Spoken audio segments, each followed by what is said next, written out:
Hello student, welcome to my YouTube channel way to education. और आज हम इस यूनिट के सबसे लास्ट टॉपिक पे हैं और दैट टॉपिक इज रेजोनेंस। सो सबसे पहले मैं डिफाइन करूंगा कि रेजोनेंस क्या होता है। What do you mean by the resonance in the circuit? So how will you define the resonance? So basically resonance is a condition, this is a condition at which the current in the circuit is in phase with the applied voltage. So how will you define resonance? So resonance is a condition, this is a condition at which voltage and current in the circuit, any type of circuit, whether it is parallel circuit or series circuit, in the circuit is in phase. So this is the basic definition of the resonance. ठीक है, तो अगर किसी भी circuit में मैं कह रहा हूं कि रेजोनेंस है तो उसका मतलब क्या है कि वोल्टेज और करंट किस में होने चाहिए? फेज में होने चाहिए। And you already know that the voltage and current is always in phase in case of a resistive circuit। ठीक है, कोई भी अगर रेसिस्टिव सर्किट हम ले रहे हैं तो वहां पर वोल्टेज और करंट क्या होगा? फेज में होगा। वेयर एज अगर हम कोई इंडक्टर ले रहे हैं या कैपेसिटर ले रहे हैं सर्किट में, तो रेजोनेंस कंडीशन तभी हो सकती है जब inductive reactance and inductive capacitance, क्योंकि दोनों का फेज क्या होता है? अपोजिट होता है, they both cancel each other. ठीक है, so this is the basic condition. And one more thing, if voltage and current in the circuit is in phase, it means that the power factor at resonance, the power factor at resonance is equal to 1.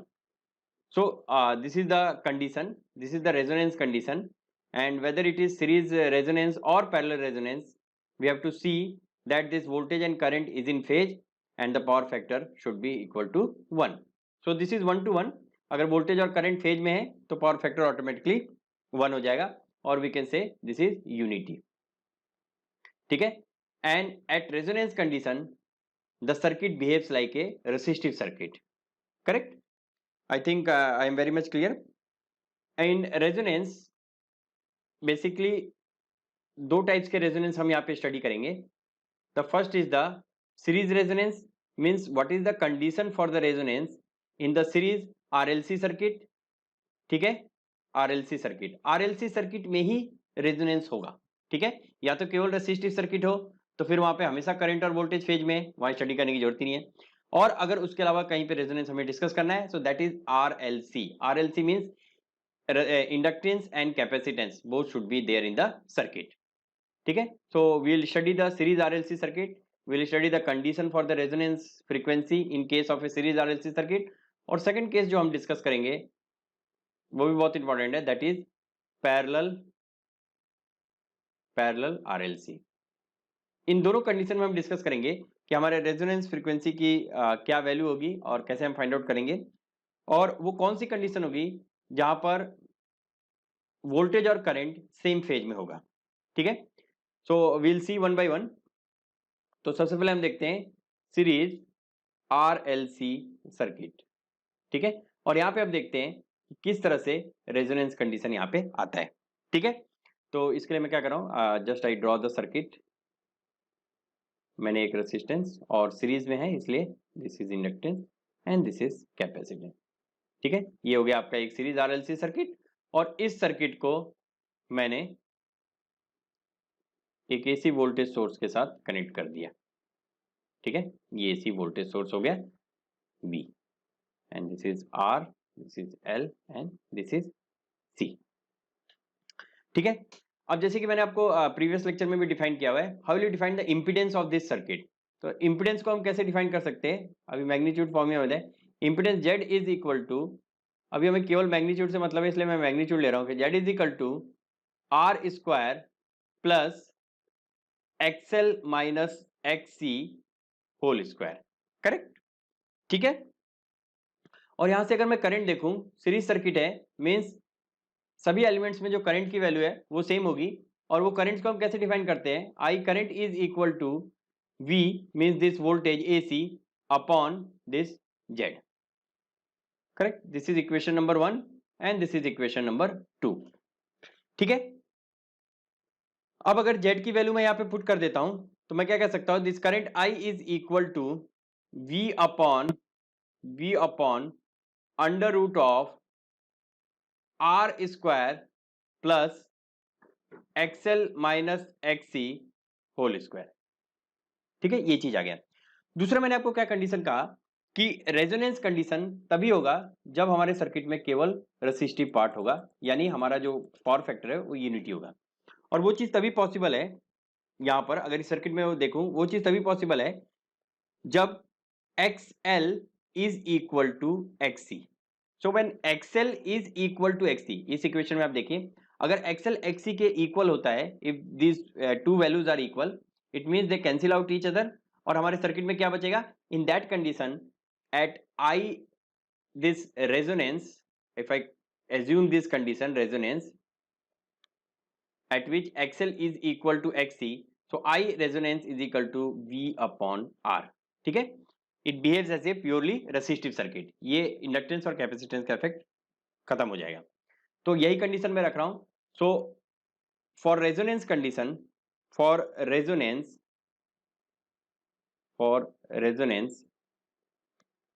I have defined this power factor should be unity. Unity means it should be 1. और आपको पता है power factor को हम कैसे दिखा सकते हैं, cos थीटा और cos फाई, जैसे भी आप रिप्रेजेंट करते हैं. तो cos phi is equal to R upon Z. बहुत सारे न्यूमेरिकल्स में हमने लिया. तो R upon Z, if power factor is unity, this cos phi, if cos phi is equal to 1, it means that this R should be equal to Z. ठीक है, यहां पे अगर 1 में पुट करें तो R is equal to Z. So this is the condition for the resonance and I am assuming this condition, और ये कंडीशन रखता हूं तो क्या कह सकता हूं कि this XL, this is possible only when XL minus XC is equal to 0. ठीक है, अगर XL minus XC is equal to 0 होगा तो क्या कंडीशन आएगा, ये Z जो है, Z की वैल्यू जो है वो R के इक्वल हो जाएगा. ठीक है, करेक्ट.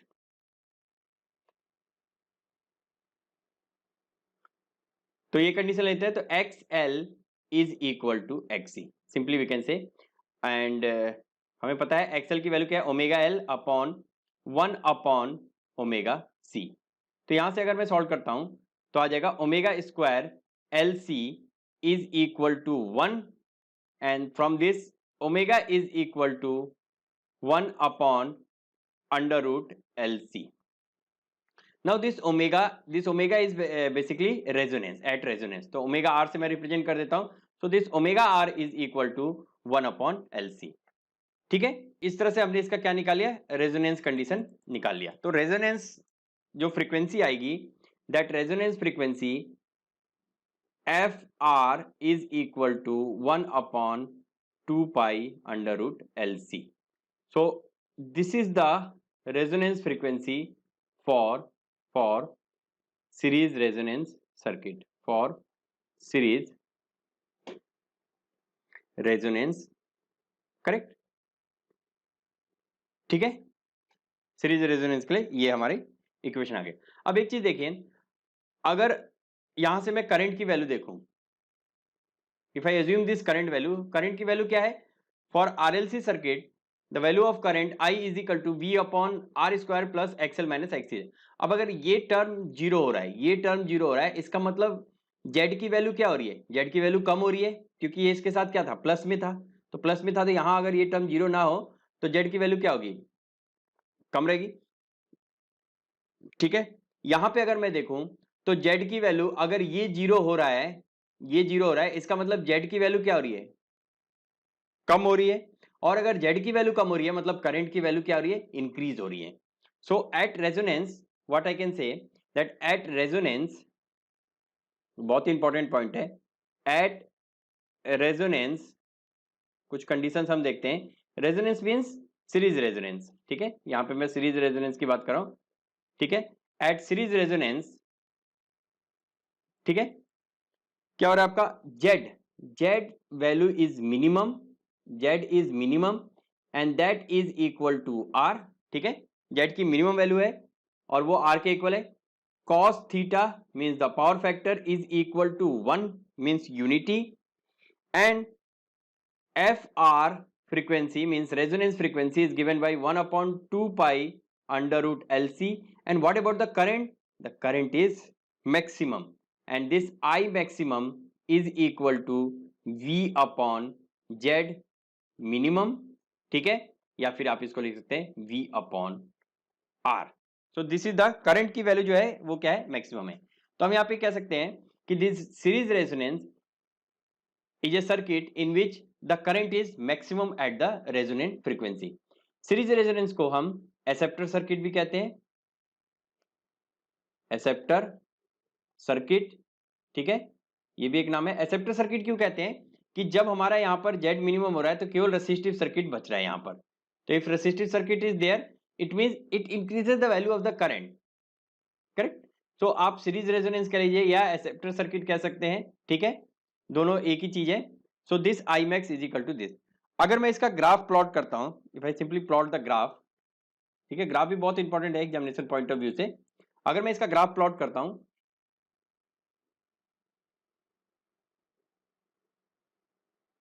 ठीक है, if I plot this graph, तो इस ग्राफ में क्या हो रहा है, this at resonance, at resonance जो हमारे करंट की वैल्यू हो रही है वो क्या है, that is maximum. So I max, this is I max and this is given by V by R. This is the maximum at resonance. And what about the impedance? अगर मैं इसी में impedance को भी draw कर देता हूं, this impedance value is minimum, ठीक है, current maximum होगा तो impedance value minimum होगा। और Z impedance क्या होगा, this Z minimum, this is Z minimum and this is equal to, this is equal to R, correct? So this is graph for I and Z in the y axis, correct, and T, or we can say frequency, sorry, F frequency in x axis, और ये जो frequency है इसी को हम कह रहे हैं FR. So in series resonance at resonance frequency the current is maximum and the impedance is minimum, correct? अब अगर इसके क्वालिटी फैक्टर की मैं बात करूं, how will you define the quality factor, this is also important, quality factor in case of series, in case of parallel we have to define this quality factor. So basically quality factor is the magnification factor, यानी current, जैसे अगर series में मैं बात कर रहा हूं तो मैं ये डिसाइड करूंगा कि करंट कितना मैग्नीफाई हो रहा है, that defines the quality factor.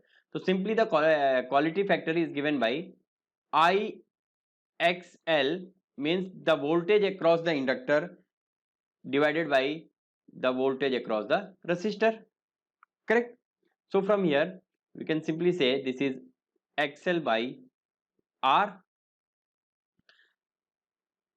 XL by R, and I know that what is the value of XL, XL is equal to omega L, so omega L upon R, and this omega L is equal to omega R. At resonance frequency we are defining the quality factor.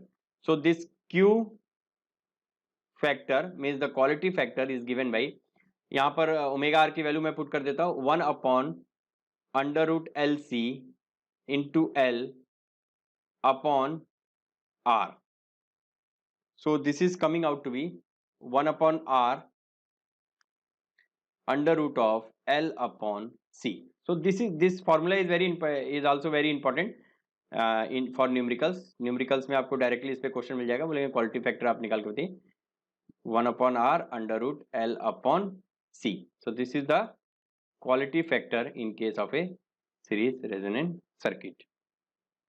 ठीक है, I think clear होगा। And this quality Q factor is the defined as the magnification factor for the current in case of a series RLC circuit. The magnification factor for current, ठीक है, इतना concept अगर आपको रहता है तो आप इजीली सीरीज आरएलसी सर्किट के, हम लोग अभी न्यूमेरिकल भी देखेंगे, वो भी सॉल्व कर सकते हैं फॉर करंट। ठीक है, तो इतनी चीजें आपको याद रखनी है। और आइए अब नेक्स्ट पार्ट में देखते हैं पैरेलल आरएलसी सर्किट। ठीक है, तो पैरेलल आरएलसी सर्किट में क्या एज्यूम करेंगे, देखिए पैरेलल आरएलसी सर्किट में हम different types of circuit assume कर सकते हैं, बट मैं यहां पे जो एज्यूम कर रहा हूं पैरेलल रेजोनेंस। ठीक है, जैसे हम इसको हम कहते हैं, we also call it as a anti resonance, means this is just opposite of whatever we have talk for the series resonance. Exactly उसका अपोजिट होता है, इसलिए इसको एंटी रेजोनेंस भी कहते हैं। And since this circuit is also known as the rejector circuit, rejector circuit. ठीक है, अब तीनों नाम आता है तो आप समझिएगा सेम है।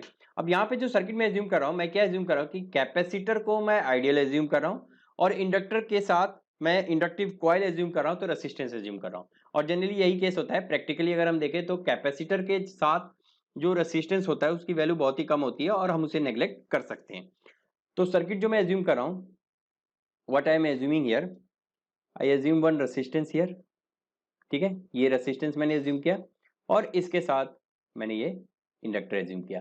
तो आपको पता है रेसिस्टेंस विद सम इंडक्टर, इसको पूरे को मिलाकर के हम क्या कहते हैं, कॉइल कहते हैं। तो ये हो गया R and this is given as XL। ठीक है, और इसके पैरेलल में मैं कनेक्ट कर रहा हूं कैपेसिटेंस। ठीक है, ये ठीक है, इसको मैं कर देता हूं XC। और ये पूरा कॉन्फ़िगरेशन जो है पैरेलल में एक AC वोल्टेज के साथ कनेक्टेड है। ठीक है, पैरेलल में एक AC वोल्टेज के साथ मैंने कनेक्ट कर दिया। ठीक है, ये से अब यहां पर मुझे रेजोनेंस की कंडीशन निकाली। अब एक चीज आप देखिए, जैसे सीरीज में हमने लिया XL और XC को इक्वल कर दिया, वहां पे हमने XL XC को इसलिए इक्वल किया था क्योंकि वो सीरीज में था, और अगर XL और XC में सेम करंट फ्लो कर रहा था, तो अगर मैं वहां पे XL और XC को रिमूव कर रहा था, मैंने XL को XC के बराबर कर रहा था, तो करंट जो फ्लो हो रहा था वो केवल रेसिस्टेंस है। लेकिन यहां पर केस डिफरेंट है, यहां पर हमें क्या करना पड़ेगा, अगर मैं यहां पर एज्यूम कर रहा हूं कि ये IC करंट है, ये इसमें जो करंट फ्लो कर रहा है वो IC है, और इस कॉइल में जो करंट फ्लो कर रहा है वो IL है, तो मुझे क्या एज्यूम करना पड़ेगा, इस दोनों करंट का मींस IL और IC का जो रिएक्टिव पार्ट होगा, देखिए हमें क्या करना है, जो रिएक्टिव पार्ट होगा उसको जीरो करना है। अब ये चीज ऐसे समझ में नहीं आएगा, इससे पहले मुझे क्या करना पड़ेगा, इसका फेजर ड्रॉ करना पड़ेगा। मैंने आपको फेजर भी बता रखा है, तो अगर मैं फेजर ड्रॉ करूं तो मैं मान लेता हूं ये मेरा वोल्टेज है, this is the input voltage, AC voltage जो मैंने अप्लाई किया। आपको पता है जो कैपेसिटर का करंट होता है, दैट इज लीडिंग, और मैंने यहां पर कैपेसिटर क्या एज्यूम किया है, आइडियल एज्यूम किया है, तो ये कितना होगा by, this is by 90 degree leading. अब क्या है, अगर ये इंडक्टर भी प्रैक्टिकल इंडक्टर होता, सॉरी आइडियल इंडक्टर होता, तो यहां पे क्या होता, इसका भी जो करंट है वो लैग करता 90 डिग्री के साथ। बट हमें पता है कि यहां पर एक रेसिस्टेंस भी है इसके साथ, तो इसका जो करंट का जो वैल्यू आएगा वेक्टर में वो कुछ ऐसा आएगा। ठीक है, यानी इस तरह से नहीं आएगा, ये हम आइडियल के लिए ये एज्यूम कर सकते थे, इसको IL एज्यूम कर सकते थे, बट ये चीज ना आकर के अब IL की वैल्यू हमारी यहां आएगी, और ये जो एंगल होगा this angle is basically phi. आपने को न्यूमेरिकल में बता चुका हूं फाई की वैल्यू कैसे निकाल सकते हैं, उसका मैं बता चुका हूं आपको ऑलरेडी, कि पावर फैक्टर से भी निकालते हैं, cos phi is equal to XL/R, वहां से जो फाई की वैल्यू निकलेगी वो ही है। अब यहां पे आप देखिए, अगर ये IL की वैल्यू है तो यहां पर इसका कंपोनेंट क्या होगा, this is IL sin phi। ठीक है, इस IL का इस डायरेक्शन में जो कंपोनेंट क्या होगा, IL sin phi, और इस डायरेक्शन में क्या कंपोनेंट होगा, IL का इस डायरेक्शन में जो कंपोनेंट होगा वो होगा IL cos phi। ठीक है, करेक्ट। अब यहां पर क्या देखना है मुझे, कि मुझे कौन सा है, मेरे को रिएक्टिव पार्ट को क्या करना है, ये जो रिएक्टिव पार्ट है ये IL sin phi और IC, इसको क्या करना है, जीरो करना है। अगर मैं इन दोनों को कैंसिल आउट कर देता हूं तो मेरे सर्किट में केवल रेसिस्टिव करंट रह जाएगा, और वो करंट की वैल्यू क्या होगी, that is IL cos phi। ठीक है, अब यहां से अगर मैं देखूं, अगर यहां से रेजोनेंस कंडीशन की बात करूं, इन case of A parallel circuit, in case of the above parallel circuit, और भी बहुत सारे डायग्राम हो सकते हैं, कॉन्सेप्ट सेम रहेगा, वैल्यूज चेंज हो सकती है। इन case of above parallel circuit, जो मैंने आपको दिखाया है पैरेलल सर्किट, ठीक है। What is the condition for resonance? The condition for resonance is that this IC minus IL sin phi this should be equal to 0। अगर ये कंडीशन आता है तो फिर ये दोनों कंपोनेंट एक दूसरे को कैंसिल आउट कर देंगे और केवल रेसिस्टिव कंपोनेंट यानी इन फेज कंपोनेंट हमारे पास रह जाएगा। अब अगर ये कंडीशन में लगाता हूं तो मैं क्या लिख सकता हूं कि this IC is equal to IL sin phi। तो देख सकते हैं आप सीरीज से बिल्कुल ही डिफरेंट कॉन्सेप्ट हमने लगाया यहां पर फेजर्स के थ्रू, और उसका रीजन भी मैंने आपको समझा दी कि ऐसा मैंने क्यों किया। तो IC को मैं कैसे लिख सकता हूं वोल्टेज के फॉर्म में? V upon XC is equal to, IL को क्या लिख सकते हैं? V अपॉन, अब यहां पे क्या है देखिए, ये जो वोल्टेज है ये इसके अक्रॉस है, यानी इसका मुझे क्या कैलकुलेट करना पड़ेगा? इसको मैं एज्यूम कर लेता हूं कि ये जो वैल्यू है वो है ZL। I can assume this value is ZL। तो मैं यहां पे लिख सकता हूं V अपॉन ZL साइन फाई, ठीक है। अब ZL की क्या वैल्यू होगी? अगर ZL is equal to under root of R square plus XL square, ठीक है, यही तो है ZL, R square plus XL square. तो मैं वैल्यू वो भी पुट कर देता हूं, V upon XC is equal to V upon under root of R square plus XL square multiplied by sine phi. अब देखिए हमें साइन फाई की जरूरत नहीं है, लेकिन अगर इस डायग्राम से मैं देखता हूं तो इस साइन फाई को मैं एक्सएल और आर के फॉर्म में लिख सकता हूं। तो आप देख सकते हैं ये एक्सएल है, मतलब ये भी एक्सएल होगा, दिस इज ऑल्सो एक्सएल। ये कितना है? This is 90 degree. तो यहां से साइन फाई क्या हो जाएगा? साइन फाई अगर मैं कैलकुलेट करता हूं तो sine phi is equal to this, means this P by ये वैल्यू कितनी है? ये जो रिजल्टेंट है दिस इज बेसिकली ZL, ठीक है, ये R है, ये R है, ये XL है, तो इसका रिजल्टेंट जो है तो P बाई H होता है। तो यहां से मैं लिख सकता हूं this is XL by ZL, ठीक है। तो साइन फाई की वैल्यू क्या आ गई? XL बाई ZL, और ZL की वैल्यू क्या है? ये है। तो अगर मैं सभी को पुट कर देता हूं, ठीक है, सारी वैल्यूज को अगर मैं पुट कर दूं सिंपली यहां पे, तो क्या आ जाएगा? V by XC is equal to V by under root of R square plus XL square multiplied by sine phi क्या हो गया? यहां से देखिए साइन फाई क्या है? Sine phi XL upon ZL, और ZL की ये वैल्यू मींस इसको मैं लिख सकता हूं this is equal to XL upon under root of R square plus XL whole square. I think this is clear. So from both side मैं V को कट कर सकता हूं। तो यहां से अगर मैं पुट करूं तो 1 upon XC is equal to XL upon R square plus XL square, ठीक है।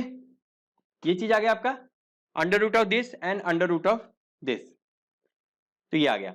अब इसको हमें क्या करना है? We have to equate this, और यहां से क्या फाइंड आउट करना है हमें कि यहां से मैं फाइंड आउट करता हूं, यहां से मैं एक चीज निकाल सकता हूं कि R square plus XL square, इसको मैं इस साइड ले आया, is equal to XL by XC।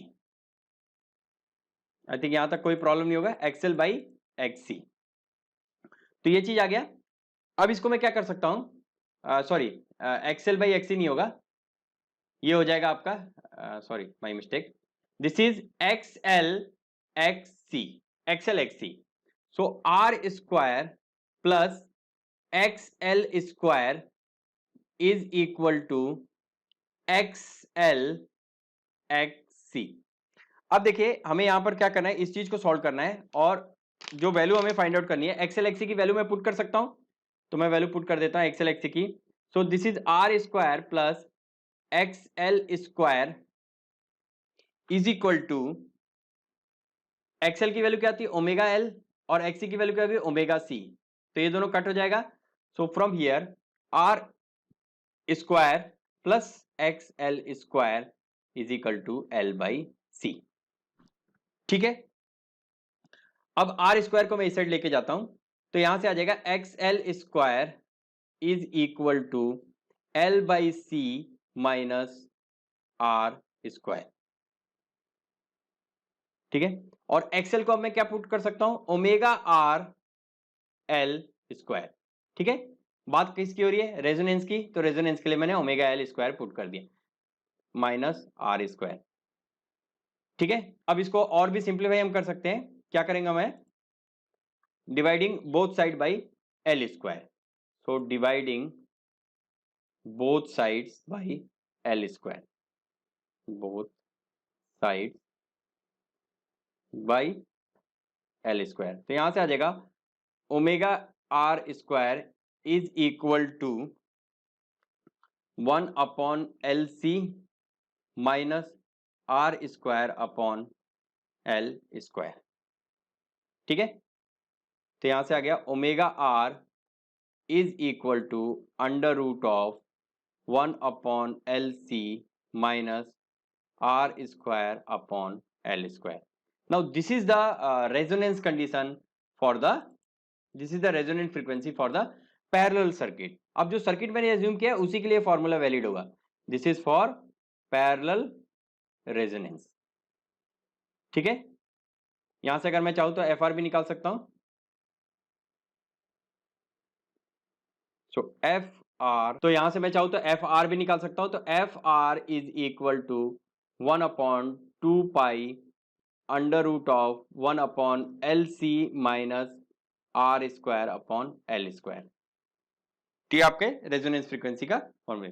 अब अगर यहां पर एक चीज देखिए, if I neglect the resistance of the inductor, अगर मैं इंडक्टर के रेसिस्टेंस को नेग्लेक्ट कर दूं तो हमारा वैल्यू क्या आएगा, if if R is equal to 0, मगर मैं मान लूं कि इंडक्टर, तब एफ आर की वैल्यू आ जाएगी 1 upon 2 pi under root L C, 1 upon L C.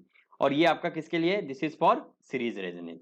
So if R is equal to 0 then the formula for series resonance and parallel resonance is same। ठीक है, अब यहां से अगर मैं आपसे पूछूं कि करंट की क्या वैल्यू होगी, जो पैरेलल सर्किट है उसमें जो टोटल करंट है, करंट की क्या वैल्यू होगी वहां से जो फ्लो होगी पेज के लिए, so that current I is equal to I L cos five, I L cos five. तो यहां से मैं क्या लिख सकता हूं, this is equal to I की वैल्यू क्या होगी, V upon Z L, cos pi की वैल्यू वहां से फेजर से आर अपॉन जेड एल, तो यहां से आ जाएगा V R upon Z L square. ठीक है, और आपको अभी मैंने ऊपर बताया this Z L square is equal to XC XL. देखिए मैं अभी दिखा देता हूं आपको, यहां पे this one, this Z square, this Z square, ये जेड स्क्वायर है ना, under root of this square is equal to XL XC, same वहीं से निकालिए एक्सएल एक्सी। तो मैं वैल्यू पुट कर देता हूं, तो करंट की वैल्यू जो आ जाएगी यहां से I is equal to V R upon XC XL, XC XL की वैल्यू पुट कर देंगे तो ये आ जाएगा वी आर अपॉन, देखिए एक्सी की omega L upon omega C, तो एल अपॉन सी आ जाएगा, तो V R upon L upon C. So simply we can write this is V upon L upon CR. So this is the current which is flowing in case of a resonance in parallel circuit, V upon L upon CR।